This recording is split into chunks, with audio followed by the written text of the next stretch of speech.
নামে যে ওই বেশ্যা মহিলার চেয়ে খারাপ না, বুঝাতে পারছি না বোধহয়। ওই মহিলাটা গোপনে করে না, এ যখন আজান পড়ছে অন্তত ওর লুকিয়ে থাকা উচিত অন্তত পক্ষে, বুঝতে পারেন বোধহয়। ও যদি মসজিদে না যায়, ওই খারাপ মহিলাটা যেমন ওর যেমন ভেতরে খারাপ লাগে তাই ও লুকিয়ে করে, এরও তো খারাপ লাগা উচিত। আরে আজান দিল রে, এখন আমি কি করে বসে চা খাবো? আমার তো অন্তত লুকিয়ে খাওয়া উচিত। বুঝলেন কথা? চুরি আমি করবো কি করে পাবলিকের সামনে? তাই আমি লুকিয়ে চুরি করি। আর ও সরাসরি সামনে মসজিদে মানুষ যাচ্ছে, ও বসে আছে ফেল ফেল করে তাকিয়ে আছে। এ কি চোরের চেয়ে খারাপ নয়?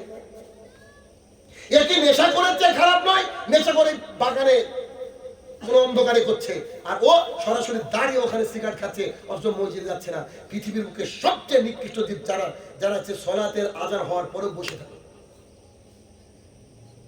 পৃথিবীর বুকে মুহাম্মদ সাল্লাল্লাহু আলাইহি ওয়াসাল্লামের মতন ব্যক্তি তো আসেনি আর আসবে না। তিনি এত ভালোবাসতেন, তাকে যদি কেউ কষ্ট দিত তিনি তার জন্য দোয়া করতেন। তায়েফের ময়দান থেকে যখন ঘুরে এসেছেন, গোটা শরীর রক্তাক্ত, পায়ের স্যান্ডেলটা রক্তের সঙ্গে একদম স্টাক হয়ে গেছে, লেগে গেছে। মালাকুল জিবাল এসেছে, এসে বলছে আল্লাহ রাসূল সাল্লাল্লাহু আলাইহি ওয়াসাল্লাম আপনি বলেন আমি পাহাড়কে চাপিয়ে দেব তায়েফের উপরে, যাতে করে মানুষ ওখানে বুঝতে না পারে যেখানে জনবসতি ছিল। মুহাম্মদ সাল্লাল্লাহু আলাইহি ওয়াসাল্লাম বলছে আমি রহমতের নবী, আমি তাদের জন্য দোয়া করি, খবরদার তুমি তাকে পাহাড় চাপিয়ে না, এই কথা বলেছেন। অথচ সেই মুহাম্মদ সাল্লাল্লাহু আলাইহি ওয়াসাল্লাম বলছেন, আবু সাঈদ খুদরী রাদিয়াল্লাহু তাআলা আনহু বলেন রাসূল সাল্লাল্লাহু আলাইহি ওয়াসাল্লাম বলছেন যখন আযান হয়ে যায় আর কোনো পুরুষ যখন উপস্থিত হয় না মসজিদে, আমার ইচ্ছা হয় একজনকে বলি তুমি ইমামতি করো, আর কিছু ইয়াং ছেলেকে নিয়ে বলি তুমি লাকড়ি সংগ্রহ করো। লাকড়ি তো ভালোই বুঝবেন, কালিয়া চোখের মানুষ, লাকড়ি বুঝেন না? পাটকাঠি লাকড়ি গাছের ডাল সংগ্রহ করি এবং ওই বাড়িটাকে জ্বালিয়ে পুড়ে ছারখার করে দিই, যে বাড়িতে পুরুষ মানুষ আছে অথচ আযান পড়েছে। বুঝতে পারেন কথা? আযান পড়েছে অথচ পুরুষ মানুষ আছে। এর পরের কথাটুকু শুনুন, এর পরের কথাটুকু শুনুন। রাসূল সাল্লাল্লাহু আলাইহি ওয়াসাল্লাম বলেন আমি বাড়িটাকে জ্বালিয়ে দিলাম না শুধু একটা কারণে, ওই বাড়িতে ছোট বাচ্চার মহিলা আছে তাই। মহিলাকে বাচ্চাকে ভালোবাসেন মুহাম্মদ সাল্লাল্লাহু আলাইহি ওয়াসাল্লাম, ভালোবাসেন আল্লাহ সুবহানাহু ওয়া তাআলা, তাই তো তিনি বাড়িটাকে ছাড় দিয়েছেন। আমি আপনি থাকলে বাড়িটাকে জ্বালিয়ে দেওয়ার কথা ছিল। তার মানে কি ঘটলো? তার মানে হচ্ছে সালাত আদায় যে করে না এ ব্যক্তি আল্লাহর কাছে মুসলমান নয়। আধার কার্ড ভোটার কার্ডে যে নামই থাক না কেন, আল্লাহর কাছে গিয়ে দেখবেন আপনাকে ডাকছে চণ্ডীদাস বলে, কি করবেন এবার? এবার বুঝেন কি হবে? তাহলে মুসলমানের দ্বিতীয় অধঃপতনের কারণ কি? সালাত আদায় করে না। এখানে আরেকটা কথা যোগ করবো, আরেকটা কথা। আচ্ছা বলেন তো, আল্লাহ সুবহানাহু ওয়া তাআলা মিথ্যা কথা বলেন? মুহাম্মদ সাল্লাল্লাহু আলাইহি ওয়াসাল্লাম, পৃথিবীর বুকে কোনো মানুষ যদি কোনোদিনও মিথ্যা কথা না বলে তো তার এক নম্বর আছে মুহাম্মদ সাল্লাল্লাহু আলাইহি ওয়াসাল্লাম, ঠিক না? ঠিক তো?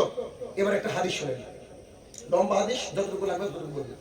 রাসূল সাল্লাল্লাহু আলাইহি ওয়াসাল্লাম বলছেন প্রত্যেক রাতের 1/3 যখন ফজর হয় 1-1.5 ঘন্টা 2 ঘন্টা আগে, প্রত্যেক রাতের 1/3 আল্লাহ সুবহানাহু ওয়া তাআলা এই আসমানে নেমে আসেন। কোন আসমান? এই আসমানে এসে আল্লাহ তাআলা বলতে থাকে, এই কেউ আছো কি রোগগ্রস্ত? আমাকে বলো, রোগ ছেড়ে দেবো। এই কেউ অভাবগ্রস্ত আছো, কারো অভাব? আমাকে বলো না, আমাকে বলো। কার কি কোনো সমস্যা আছে? বলো, আমাকে বলো, আমি সেরে দেব। এটা আল্লাহ তাআলা বলছে। এলাকায় কি সবাই বড় লোক?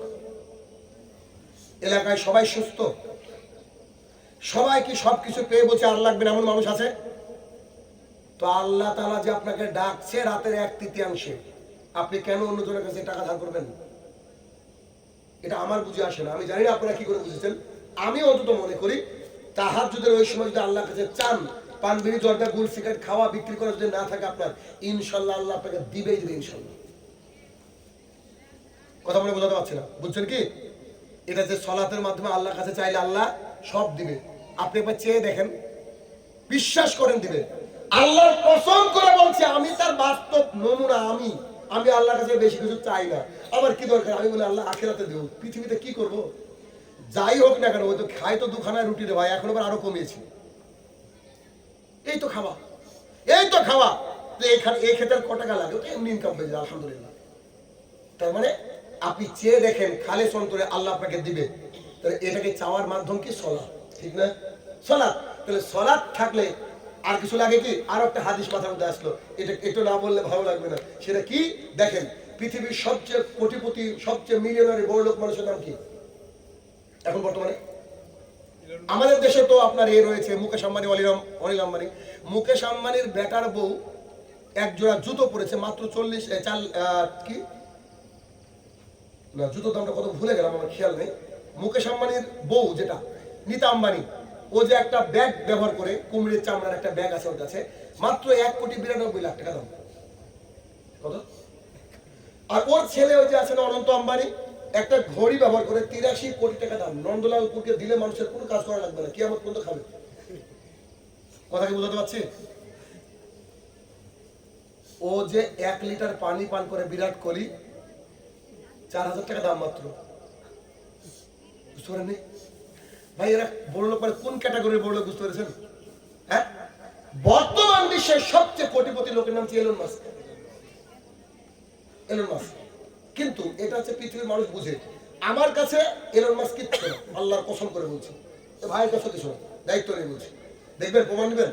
দেখেন, আয়েশা রাদিয়াল্লাহু তাআলা আনহা বলেন, রাসূল সাল্লাল্লাহু আলাইহি সাল্লাম বলেছেন, কোন ব্যক্তি যদি ফজরের 2 রাকাত সুন্নাত আদায় করে, ফরজের মূল্য বাদ বাদ বাদ, কোন ব্যক্তি যদি ফজর মানে ভোরের সালাতের 2 রাকাত সুন্নাত আদায় করে, পৃথিবীতে যা আছে সব কিছু তার অ্যাকাউন্টে আল্লাহ দিয়ে দেন।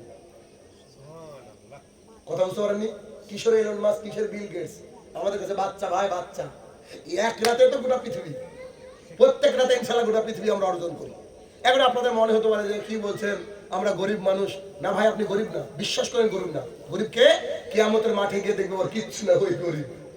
ওই যে রাসূল সাল্লাল্লাহু আলাইহি ওয়াসাল্লাম জিজ্ঞেস করছে, তোমরা কি জানো নিঃস্বকে যার দিরহাম নাই, দিনার নাই, সেই নিচ্ছ? রাসূল সাল্লাল্লাহু আলাইহি ওয়াসাল্লাম বলছে, না না না, নিঃস্ব তো ওই ব্যক্তি কিয়ামতের মাঠে গিয়ে দেখবো যার কিচ্ছুই নাই কিয়ামতের মাঠে। তাহলে কি সালাত আদায় করেন আর আপনি নেকি অর্জন করেন আর সম্পদের পাহাড় নেন, কিয়ামতের মাঠে পাবেন। কেন? 60 বছরের সম্পদ নিয়ে কি করব? অনন্তকালের সম্পদ আমরা প্রস্তুত করছি, আলহামদুলিল্লাহ। তাহলে 2 নম্বর কারণ কি? সালাত আদায় না করা হচ্ছে অধঃপতন, আর সালাত আদায় করলে আবার এই জাতি নন্দিত গন্তব্যে ফিরে আসবে ইনশাআল্লাহ। 2 নম্বর পয়েন্ট। পয়েন্ট নাম্বার 3, মুসলমানের অধঃপতনের কারণ 3 নম্বর পয়েন্ট হচ্ছে গুলুফিদ্দিন, ধর্মের বিষয়ে বাড়াবাড়ি।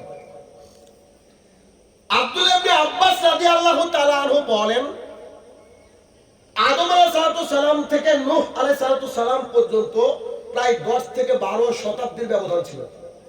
10 শতাব্দী এই ব্যবধান ছিল। আদম আলাইহিস সালাম থেকে নূহ আলাইহিস সালাম পর্যন্ত 10-12 শতাব্দীর ব্যবধান ছিল। তখন মানুষ ছিল খাঁটি মুসলমান, তখন মানুষ খাঁটি মুসলমান ছিল। নূহ আলাইহিস সালামের জামানার কিছু বিখ্যাত ব্যক্তিত্ব ছিল। প্রত্যেক জামানারই কিছু ভালো ভালো ব্যক্তি থাকে।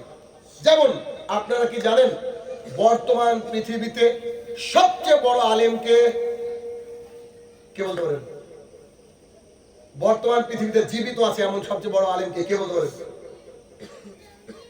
খুব অল্প দিনে সৌদি আরব তাকে সম্মানের জায়গায় বসিয়েছে। আরে মতিউর রহমান মাদানী কি ভাই? রাইট, শেখ সালেহ আল ফাউজান হাফিজাহুল্লাহ। মতিউর রহমান মাদানী তো বাংলার একটা নক্ষত্র, বুঝেননি? শেখ সালেহ আল ফাউজান হাফিজাহুল্লাহ আল্লাহ জমিনে যারা জীবিত আছে তাদের মধ্যে সবচেয়ে বড় আলেম এখন বর্তমানে, যিনাকে গ্র্যান্ড মুফতির জায়গা রেখেছেন। চিন্তা করেন তো, এই যে আলেম, এত বড় একজন আলেম আল্লাহর জমিনে, এত বড় একজন আলেম, আমরা যে অন্তত তার ছবিটা দেখার সৌভাগ্য হচ্ছে, এরা আমাদেরই সৌভাগ্য করে। প্রত্যেক যুগে যুগে আল্লাহ সুবহানাহু ওয়া তাআলা এরকম বড় বড় আলেমকে প্রেরণ করেন। শেখ সালেহ আল উসাইমিন হাফিজাহুল্লাহ ছিলেন না? নাসিরুদ্দিন আলবানী হাফিজাহুল্লাহ তিনি ছিলেন না? আমাদের দেশের সানাউল্লাহ অমৃতসরী ছিলেন না তিনি? তো এইরকম প্রত্যেক যুগে যুগে আল্লাহ সুবহানাহু ওয়া তাআলা বড় বড় আলেমকে দেখান, প্রত্যেক যুগে যুগে। তো নূহ আলাইহিস সালামের জামানায় 5 জন ব্যক্তিত্ব ছিলেন, তিনারা খুব ইবাদতগুজার ছিলেন। এই 5 জন ব্যক্তি খুব ইবাদত করতেন, ইবাদতের জন্য তাদেরকে দেশান্তরের মানুষ চিনত। ঠিক যেমন করে শেখ সালেহ আল ফাউজান, শেখ সুদেশ হাফিজাহুল্লাহ চিনেন না এদেরকে? ডক্টর জাকির নায়েক, আব্দুর রাজ্জাক বিন ইউসুফ, ডক্টর মুনজির ইলাহি, আবু বকর জাকারিয়া হাফিজাহুল্লাহ চিনেন এদেরকে? সবাই আমরা চিনি, তাই না? অনেকে সরাসরি না দেখলেও ইনাদেরকে চিনি। ডক্টর সাইফুল্লাহ মাদানী হাফিজাহুল্লাহ, উনি খুব অসুস্থ, হার্টের প্রবলেমের জন্য খুবই অসুস্থ। ওনার বেঙ্গালুরে আমি একটা লাইন করে দেওয়ার চেষ্টা করছি ইনশাআল্লাহ। গত কয়েকদিন থেকে কথা হচ্ছে ওনার সাথে, দোয়া করবেন ওনার জন্য, হার্টের অবস্থা খুব খারাপ আর কি। আল্লাহ সুবহানাহু ওয়া তাআলা তাকে শেফায়ে কামিলা দান করুন, আল্লাহুম্মা আমিন। তো এইরকম নূহ আলাইহিস সালামের জামানায় 5 জন ব্যক্তি ছিল। আর